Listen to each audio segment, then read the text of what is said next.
Hello everyone. Welcome to my YouTube channel. Please subscribe and share, please. Today we want to talk about preparing to get pre-approved to purchase.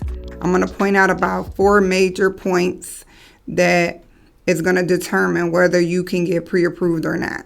So just follow along. Again, if you guys got any questions, y'all can always email me, call me, you can text me, whatever, okay? Comment, it's fine with me, okay?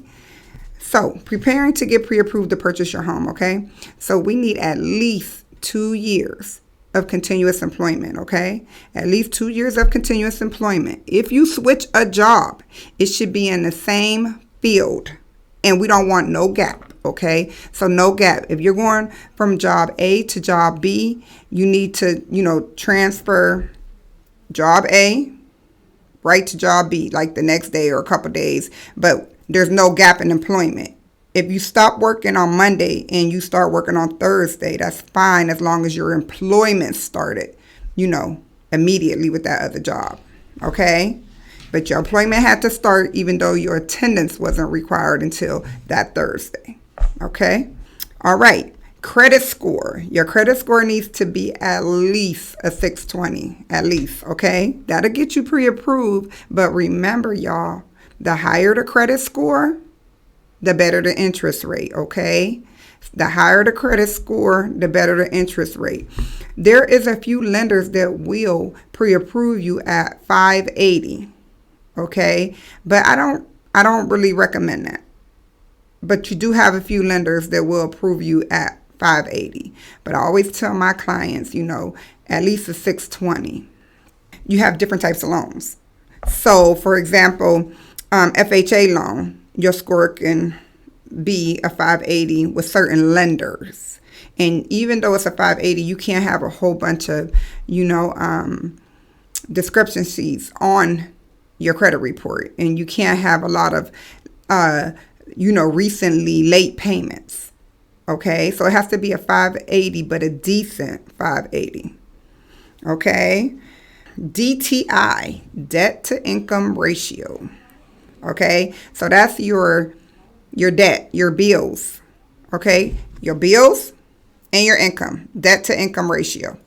So we don't want to have our bills that are like 80% of our check. That's not going to work.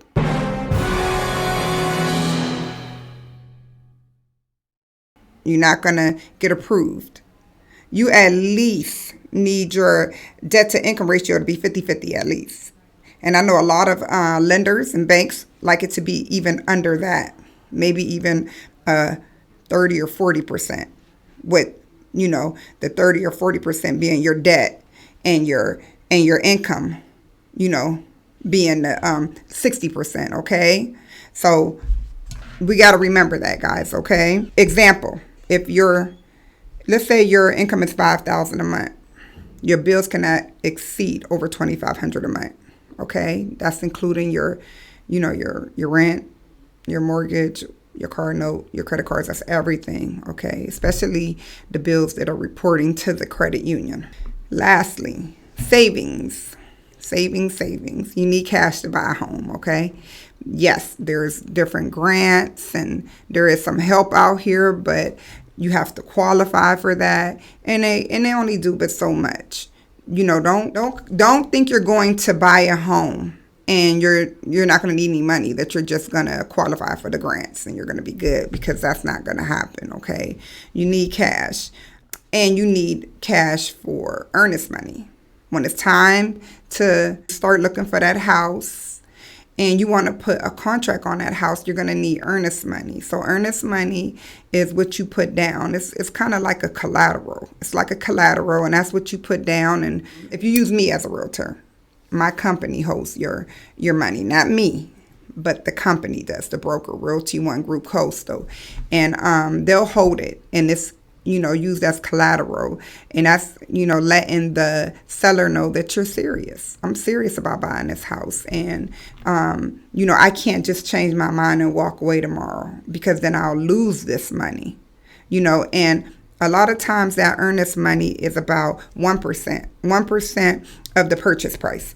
So if you're putting an offer on a house that is $350,000, your earnest money should be around $3,500.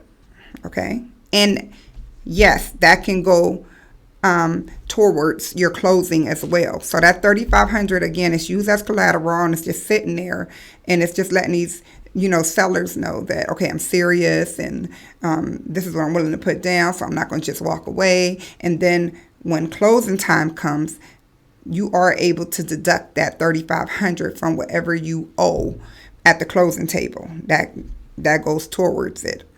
I want to go over the expenses. Expenses for buyers. So those 4 points right there are basically what you need to get pre-approved, okay? 2 years of continuous employment, 2 years. Credit score at least 620. Debt to income ratio, your bills versus your income. And you need some money. You need some cash. You got to have some money. You got to have a nice amount of savings, okay? Depending on the amount of costs you're going to spend on a home, that will depend how much money you need saved. So I can't really give you a price on what needs to be saved, but I'm going to give you guys an example here, okay? Earnest money. So we're talking $350,000 house, okay? So your earnest money needs to be about $3,500, right? Home inspection. Once we put that contract in, we got to get a home inspection, and yes, majority of the time, the buyer pays for the home inspection, okay? So that's around $400 to $500, somewhere in there, okay? Appraisal fee. The house has to be appraised. Again, that's a fee that the buyer pays as well.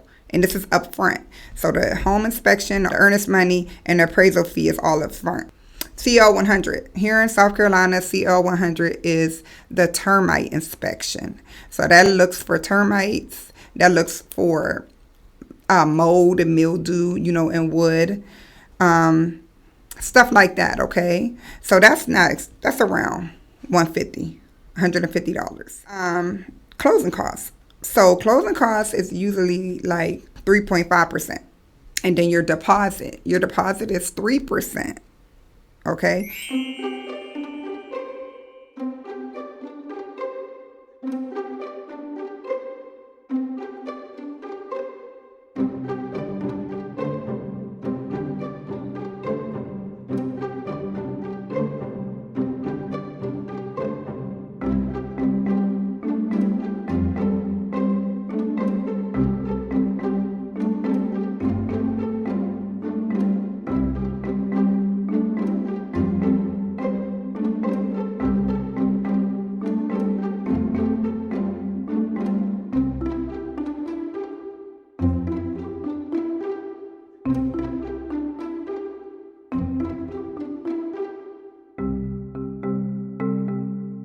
So that's what you need, guys. You need about that much money in your bank. Hopefully you can get some South Carolina, down payment assistance, that grant money. That's awesome. There's, like I said, there's a few different grants out here that you may qualify for.